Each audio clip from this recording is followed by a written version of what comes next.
Thank you, everybody, for joining tonight. I know it's a weekday evening, so listening to me for the next 40 minutes to an hour is probably not ideal, but I try to make it as fun as possible. All right. So I'm really excited about this topic because it talks about technology and it talks about Ortho-K, two of the biggest passions for me. So let's just get right into it. I want to go ahead and share my screen. So this is what we're going to talk about today. We're going to talk a little topography. We're going to talk a little custom Ortho-K with Wave and how it integrates with Medmont.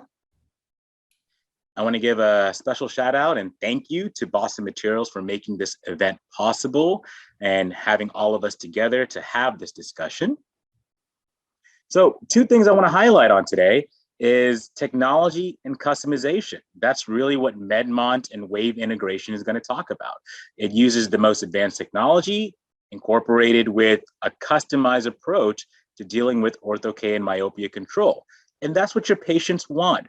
They want an expert. They want somebody who's using the most advanced treatment options, and they want you to let them know I am the best and that what you're providing me is the best for me. Customization is so important for patients. They want to feel special.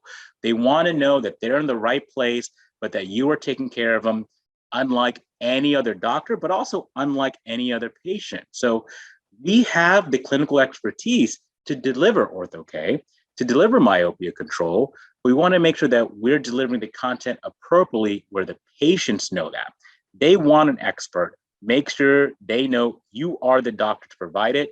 And don't be shy to kind of boast yourself a little bit. Let them know that, hey, I've been doing this. I've been using advanced technology. I've been using custom software. They're going to be really impressed and they're going to refer other patients to you. So make sure that you are really talking about not only the technology, but also your expertise in the area. But more important than anything else with customization, you want to make sure the patient is the hero. You want to make sure that they are the ones that are getting the custom treatment approach. All right. So let's start a little bit with technology. The evolution of technology. I use that on purpose. My practice name is Evolutionary Eye Care. So of course I had to throw that in there a little bit, but technology changes. So if you walk into a practice that has stayed the same for the last 10 to 15 years, patients are going to notice. They know when they're walking around in the world and they go into the new Apple store or they go into Best Buy, things are different than 10 years ago. They want to see that difference in their eye care provider. They want to make sure that you're advancing along because other doctors are as well. So make sure that not only just for a clinical aspect, but the perception that you're giving to the patient. So when they see that this is something different that they had from the previous eye doctor, they know that they're in the right place. They know that they're getting something not only different, but exceptional. And that's the embrace that we have to have with technology, not only from the clinical side, but from the patient perspective side. And that's how we're going to give them an incredible experience, make sure they're walking away with saying, hey, this is my eye doctor for life.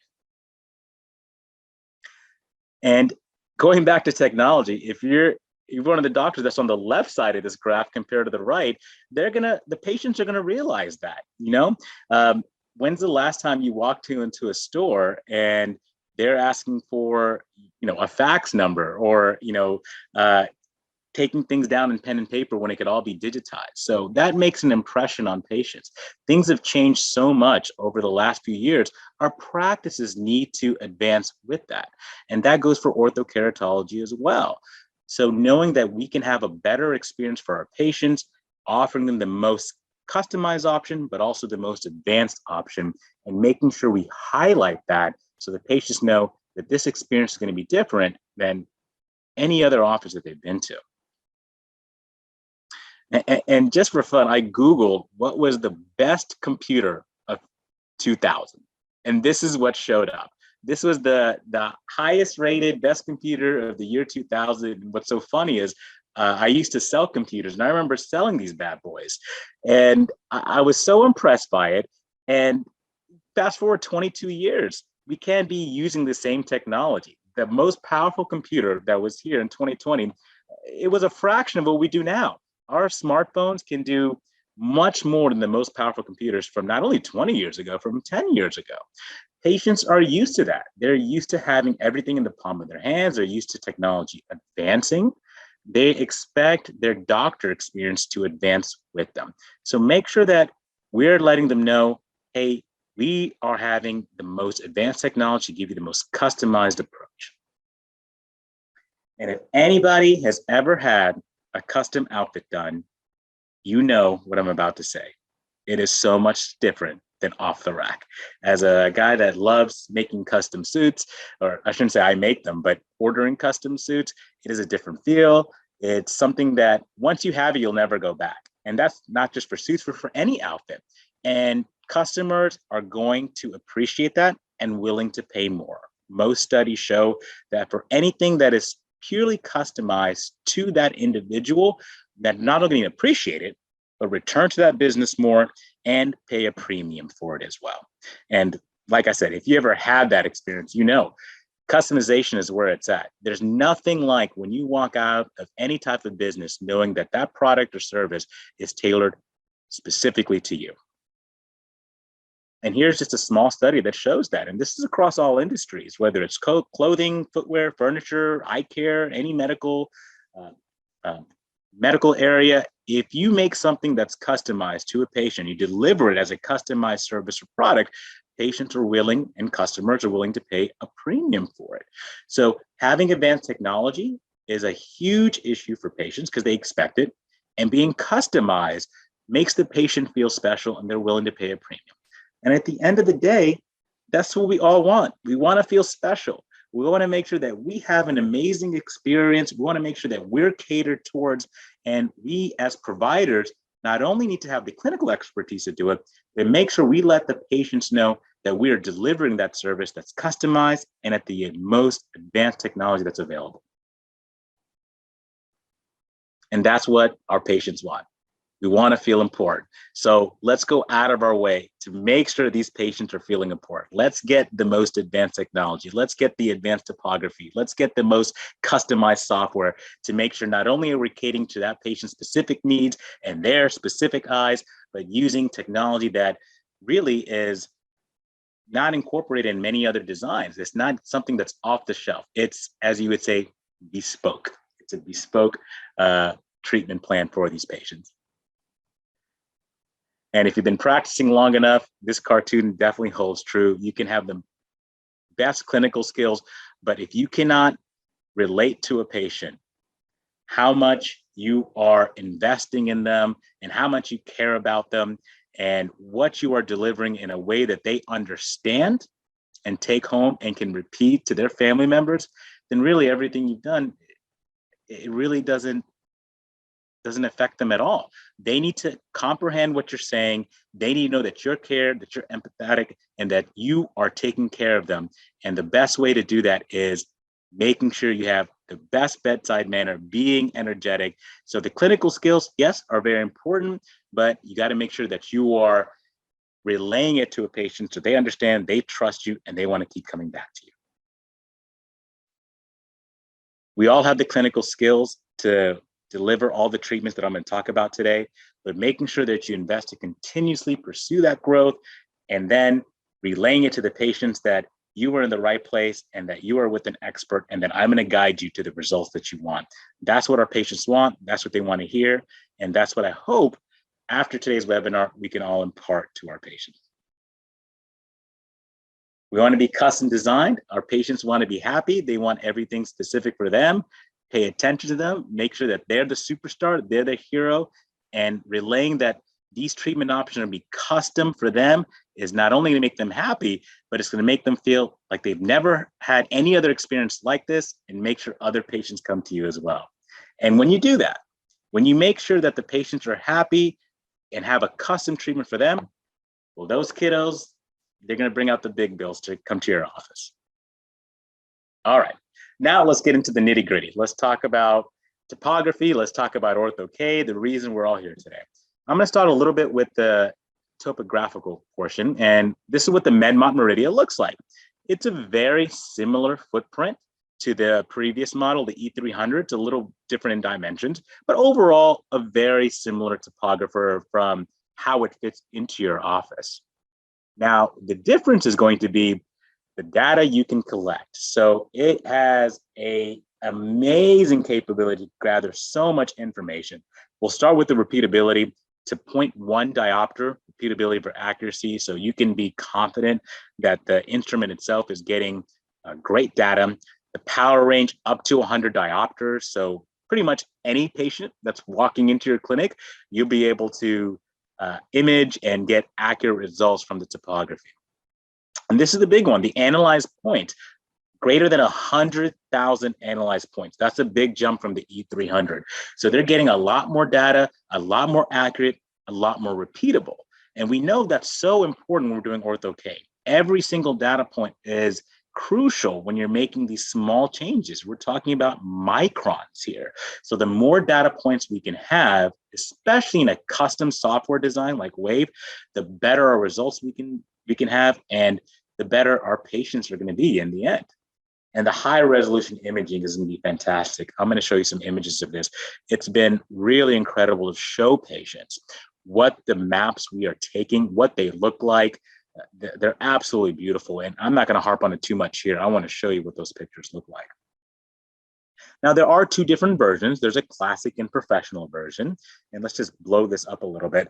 The biggest difference between the classic and pro, and in my opinion, is really anterior segment imaging and some of the dry eye suite information that you get from them.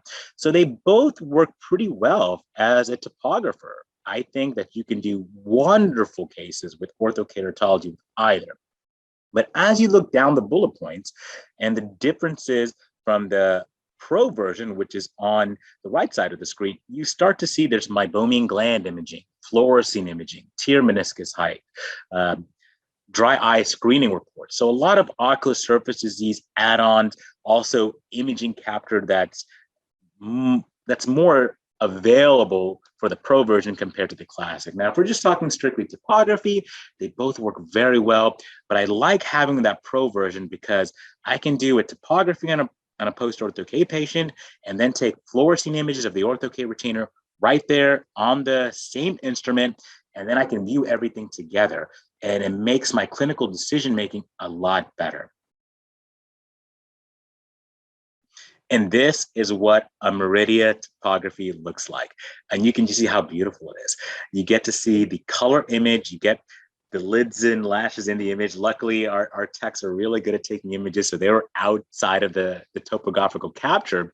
But you see how different that is than other topography captures. It just looks much better. You get to see it in situ, basically with the eye in the capture. You get to see some of the conjunctival tissue. And if you take off the color image, you can actually visualize the placido rings to see if there's any dry eye issues going on.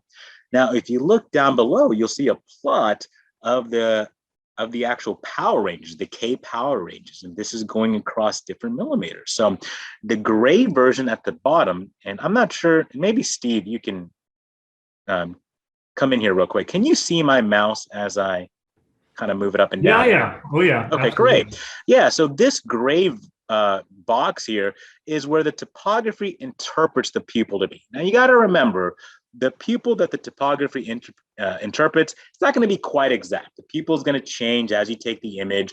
It's based off of a contrast difference from the cornea. So take that with a grain of salt, but at least it's some measurement that you have. But you can see how the keratometry values change as you go from center to the periphery. And that's a good plot. The vertical axis here, the x-axis here, the y-axis here shows the keratometry ranges. And then down here at the bottom, it shows the distance from the center of the image. So you can see how that variation changes as you go from center to periphery. Out here on the side panel, now you can have all the attributes that you want to design not only Ortho-K, but corneal RGPs, scleral lenses. This is completely customized, and that's what's so great about the Medmont topographer. You can have all that data that you want pre-populated so you can see it in one image. So you can see here, I got the flat K, steep Ks already there, and then I don't want to do the math, so I just have the delta K already calculated for me. So I don't have to put out a calculator or do it in my head. It'll show me what the corneal stigmatism here is. It'll have eccentricity values show out. There are some indices that are really good to look at for evaluating corneal ectasias. That's the IS, SI, SAI, and SRI. I won't go in depth with those today, as they're more towards keratoconus or other corneal ectasias. Then you'll see the pupil width. And then what's really important is that last value. That is something that I customize to have added on every topography when I see a patient. It'll actually show the sagittal difference, or the elevation difference in a Besseted sphere at a 8mm chord. And I set that specifically. You can change it to a 9mm, 7mm, whatever you want, depending on your Ortho-K design. I personally recommend 8. But what it will do, it'll take what that difference is at that specified chord in the steep and flat meridian, so you can see what that elevation difference is, and if it dictates wanting to have a spherical, toric, or as we'll talk about with wave, GSIM versus RSIM versus freeform designs. So that's a really valuable piece of information to have right off of just taking topography that you don't have to calculate on your own. All right, so we talked a lot about what the Medmont looks like. Let's talk a little bit about the Wave. So this is the new Wave software. And just to go back, we got to start where the original design, right? So this is the original Wave software. Shows the tear film profile right there on the top, and the bottom is the RGP profile. And you have kind of 4 images onto the right that shows not only a simulated fluorescein pattern, but an imported corneal topography, and anterior and posterior surface. So this is what the previous Wave design looked like. Now, when we get into the new Wave, it just looks so much cleaner. Before I even get into the differences and some of the other attributes that you can get into the interface, I walked by this image at GSLS when Shireen was there and presenting it, and my jaw dropped. I was so impressed with how clean it looked, how just new age it looked. I was like, all right, we're getting software that's now ready for 2022. I was so impressed, and I told her right then, I got to get this tomorrow. Make sure you send me the new Wave software, because I want to start designing with this. It is such a difference going from here, and no shade, okay, I've used this for years, and there's a lot of benefits to it. But when you go see this interface, I'm sure most of our existing Wave docs will really appreciate it. So let me dive into a little bit of the differences. So obviously the RGP and tear film profile are flipped. So the top layer is what the RGP looks like on the eye. And this is not just a cartoon, by the way. So if you make parameter changes, so for example, if I change the center thickness or the edge thickness, you'll see that image actually change as well. So it's making those modifications real time as you make it into the software. Down at the bottom is the tear film profile. Looks very similar to the previous software, but there's other ways that we can now manipulate it, and I'll show that to you later. Still have the quad map. Now it's up in the upper left, so you can still see the fluorescein map with the front curvature and back curvature looks like, in addition to the imported topography. Underneath that, you have the manual modification, so you can make changes that affect the entire design 360 degrees, or you can do a meridian at a time, or even go quadrant specific. And the amount that you're changing can be modified with that modification increment 1x, 2x. So you can make incremental changes as big as you want or as small as you want. What I really like about this interface is everything's really in one place. So if you look at the upper right before it says night lens, so kind of where my mouse is here, you can see that you can manipulate the center thickness, the edge thickness, and the overall diameter right here. You don't have to go into a configuration setting. It's all done in one place. It makes less clicks happen to make sure that you can get in and out of your design a lot quicker. Not only is it going to look better, but it's going to make you so much more efficient in designing as well. All the way to the right, you can actually insert clinical information. You can select which type of lens materials you want. If you want hydropeg, plasma treatment, if you want dots, no dots, etc. If you want any other clinical notes, you can always enter that into the Wave software. That's the same with the new and the old software. So the biggest difference here is not only how the look of it is, but also just how much you can change from one page. And the next thing I really want to go into is this big red arrow, the modification area. So one of the biggest issues with new wave docs is they're so used to different nomenclature versus the wave design. So if you come in and you've done Ortho-K for years, you're used to base curve, alignment curve, reverse curve, peripheral curves. That's where we're used to modifying. Hey, you know, my design is not centering properly. I need to flatten my alignment curve. Or I need to change, I need to steepen my reverse curve, what have you. Well, with wave, we talk a different lingo. We talk about pink dots. We talk about blue dots. And that's a little bit different than what we're used to. So it can take a little bit of a learning curve just to get used to the jargon itself. Now, that is why I really liked this modification. So if you click that box, the manual modification, it'll show this window. And now it'll actually make changes in the terminology that most doctors are used to. So if you need to make changes in the alignment, in the reverse, in the base curve, or the optic zone diameter, you can do that without having to worry about blue or pink or red balls. This is now the same terminology that you're used to, and it shows you exactly what's happening. And these infographics at the top are in that order for a reason. The most likely change you're going to make, and most doctors that have done orthokeratology for a while will probably agree, the alignment zone is probably going to make the most percentage of changes. The second most is probably reverse curve, then base curve, and then maybe optic zone diameter. So they're in that order for a reason. So when you look at that alignment zone, you can see if I want to increase the sagittal depth of the overall system, you can see that it's manipulating the pink ball here, and it's going to actually steepen that curve to raise the entire system up. But you don't have to think about that anymore. You can just say, I want to increase the sagittal depth. What do I do at the alignment zone? You click this box, it'll do it. And the box next to it say, hey, I want to decrease the sagittal depth. Same thing. It'll show you, I'm manipulating the pink ball. I'm going to be flattening that area. But again, it takes that thinking out of it. It makes you make decisions a lot quicker and in terminology that you're familiar with. So you can make these changes in the ways that you're familiar with other designs. And you can even select the micron change that you're doing with that drop-down box, 5, 10, 15 microns, however much you need to do. You can even select the quadrant. So you can make 360-degree changes. You can make 1/2, which is meridional changes, or quadrant specific. So you still have the customization with this tool, but it makes the clinical judgment so much easier. You can decide, I want to flatten the alignment zone, and you can decide by how much and where to incorporate it. Now, you can still do the same thing on the reverse curve as well. And now you can see that the cartoon changed to blue, and that's because that's the blue ball that's being manipulated here.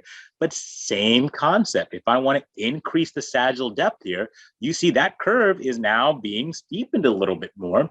So you increase the sagittal depth of the entire system to create that reverse curve change that you want.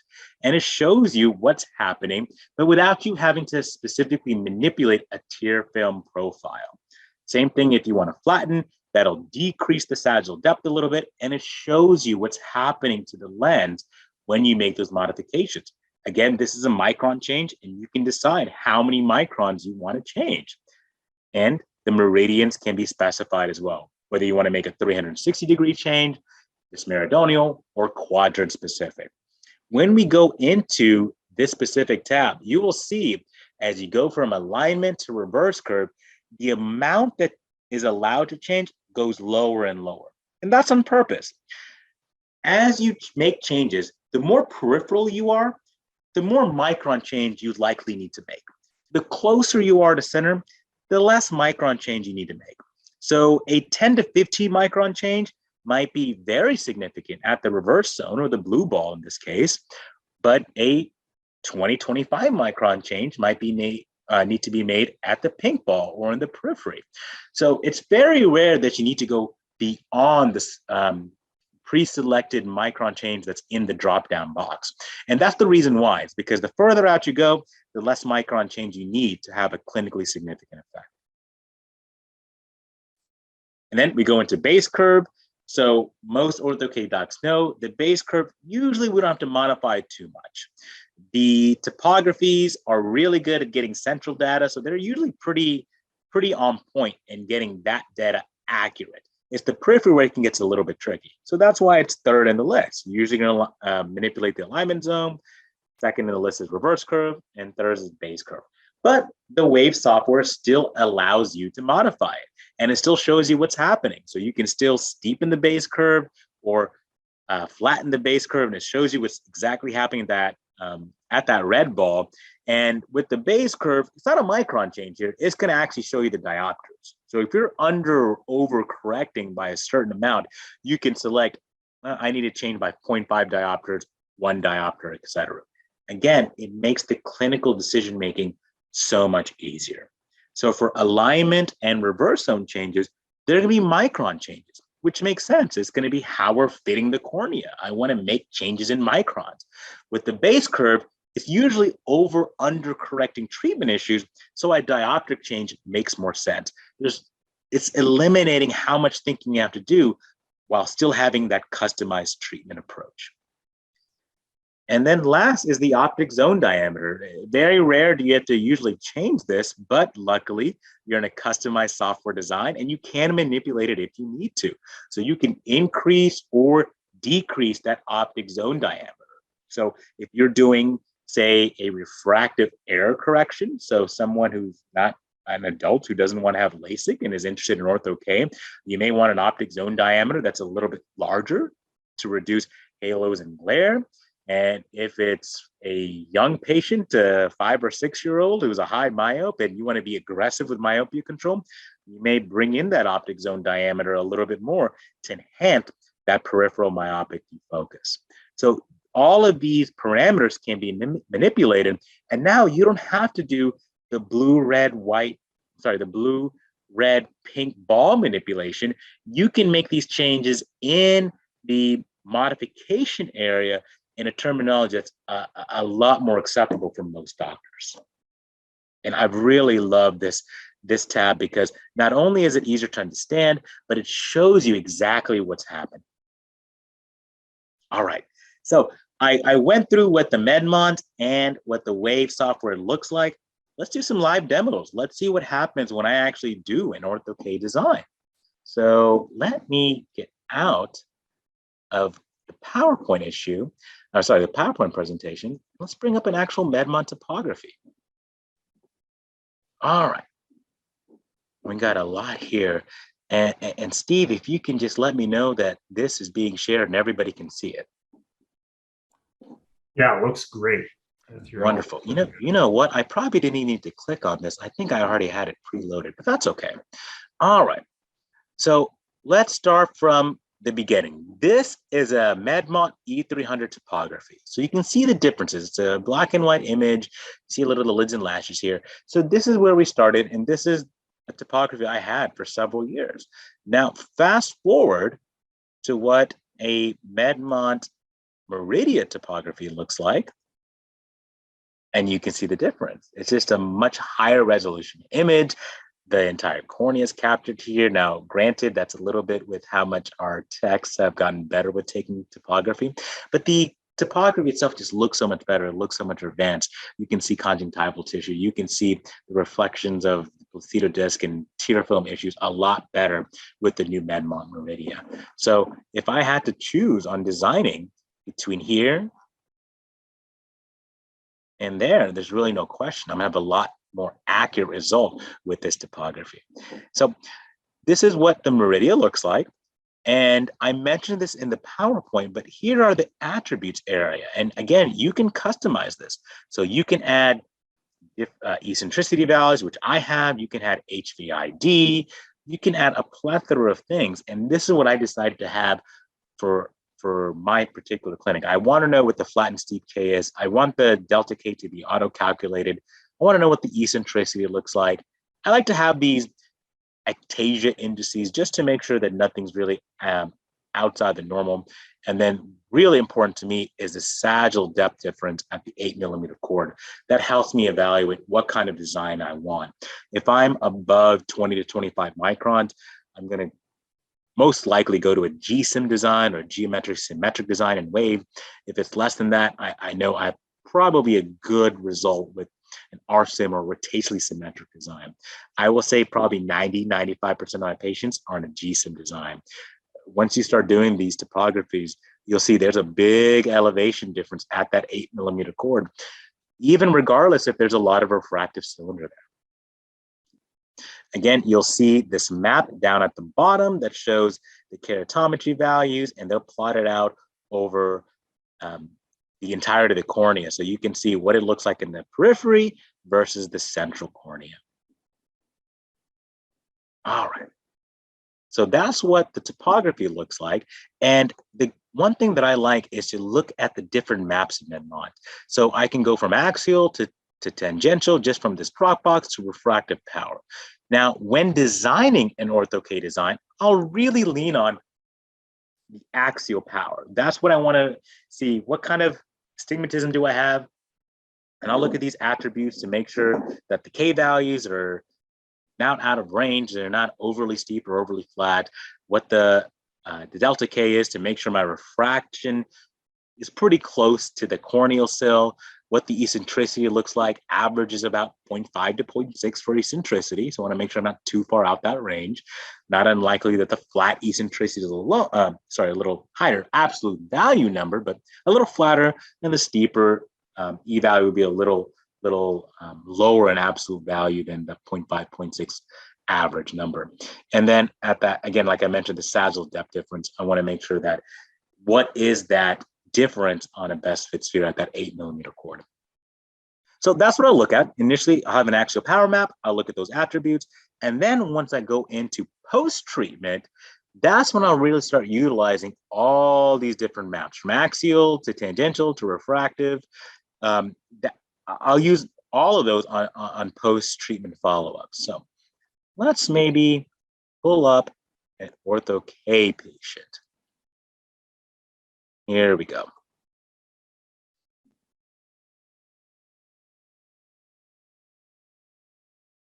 And there's a lot of images that are pulled up. You know what? I probably had that already preloaded, but that's fine. You guys will see all the data that we had here. So this is an initial topography. Now, one thing I do like with the Medmont Meridia is you can actually call out to action certain things on the image, but you can also delineate what's baseline and what's not. So for example, this patient came in for an Ortho-K evaluation. I couldn't design off this topography. There's the lid's in the way.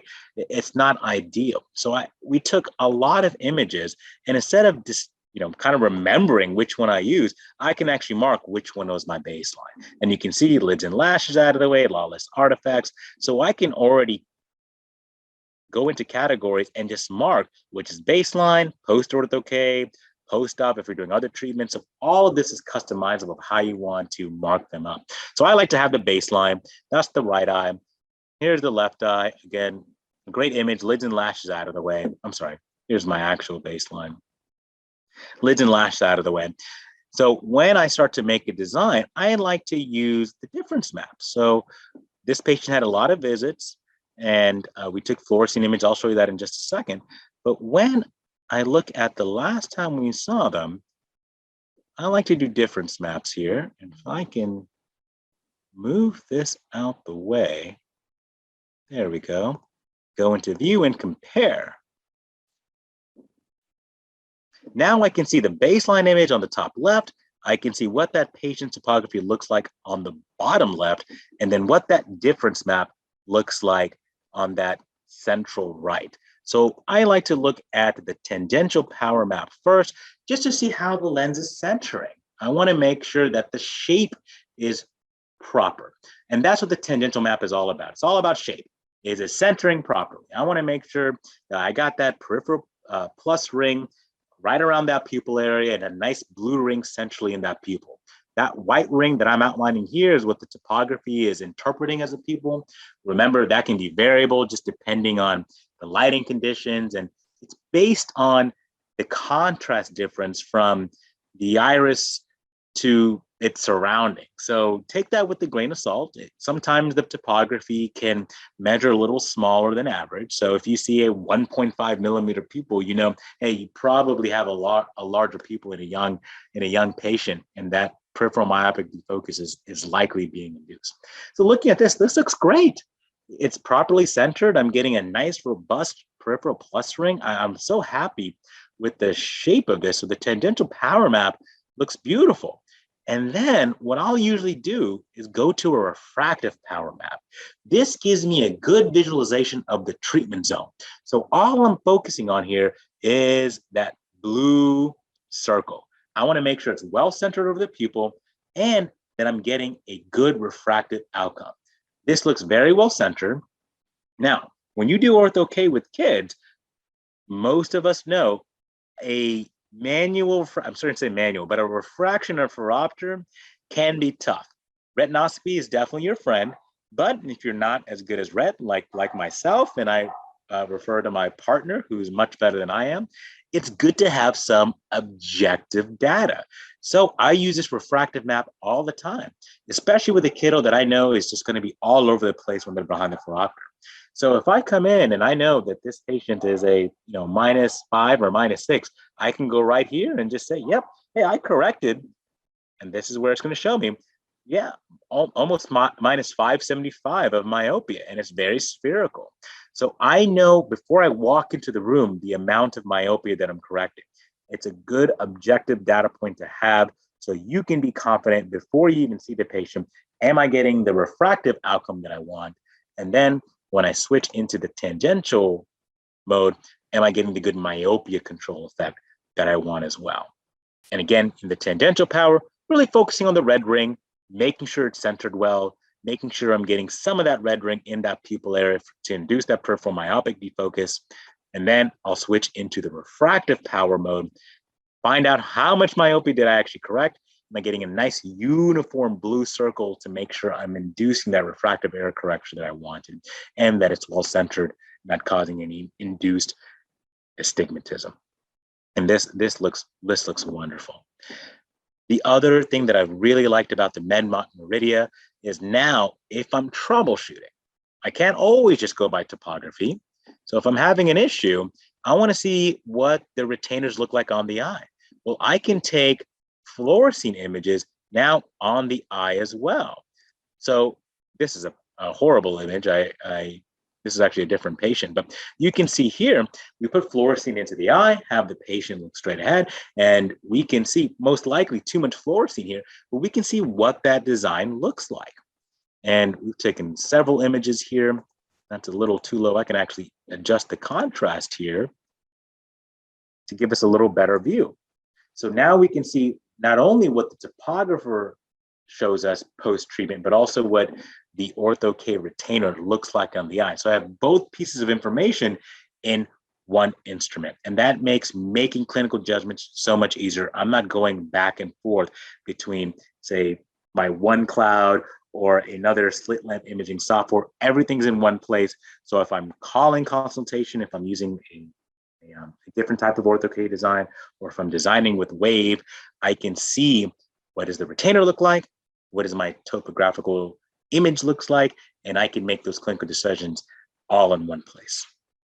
And these are still images, but you can also take video images as well. So if you're ever calling Wave and needing some help, sometimes it can help to have video images. So instead of having a static image, you can have a dynamic video so they can see what that retainer looks like on the eye. And a question I get a lot is, what do I rely on more? Do I rely on more what the fluorescein images looks like or the topography? Hands down, I go to the topography. That's what I go by. That shows me what's truly happening while the patient is sleeping, while the retainers, the eye, the patient's blinking, they're at the slit lamp, they're standing upright. It's not going to be the same as when their eyes are closed, when they're laying down at bedtime. So if I'm deciding between the two, I'll definitely lean much more heavily on the topographical interpretation. So that's what the Medmont software looks like. Let's look at the new Wave software. Move this up here, and I'll actually just, I think I have one already open. Yeah, here we go. Great. So you can see the little differences. The RGP thickness profile is on the top and the tier layer profile is on the bottom, but the interface just looks a lot smoother. You have the quad view of the floor seat map, front and back surface curvature, as well as the topography that's coming in from your Medmont topography. So a couple of changes. I mentioned the modification area, but in addition to that, if you're used to Wave, you're going to make changes by clicking up or down on blue, red, and pink balls, which you can still do. It's just different. You're going to click on the ball and you can go up, down, and make whatever modifications you want. You can also say how many micron changes you want, 1x all the way to 8x. One thing I love is they now incorporated a 2x. So it used to be 1x, 4x, and 8. Well, you can go halfway in between with 2x. I really love that. So you can click however much you want to change, click whichever ball you want and go up and down. You can also move horizontally as well. Now, if you're not a clicker and you want to make drastic changes, you can now drag and drop. So you don't have to click up or down anymore. You can make vertical and horizontal changes all at once and place it wherever you want. And the software will automatically show you where those nodal points change. So again, making clinical decisions so much quicker. You don't have to click 812 times. You can just say, hey, I'm gonna grab this blue ball, see where it's going. It shows me the position. If you look above the tier film layer, it'll show you the changes you're making, and you can drop it wherever you want. And it'll make those changes real time, and the RGP will actually change above as well. And on to the right, you can make changes to the lens type, the material, the marking. So if we go down, you could even go from freeform to GSIM right here in the same screen. Go from GSIM to RSIM, and you'll see the tier layer profile has changed. You're not going to configuration settings. Everything's right there. You can make changes in material, add coatings, hydropeg, etc. If you want dots, and if there's any other clinical notes, you can incorporate that here as well. So the best thing about that is everything is in one screen, and now everything's in your control as well. No clicking up and down if you don't want to. You can go up, down, left, right, just with the freedom of your mouse. And modification area, if you're new to Wave, this is a lot easier to understand if making troubleshooting changes as well. So that's what the actual Medmont software looks like and what the Wave software looks like.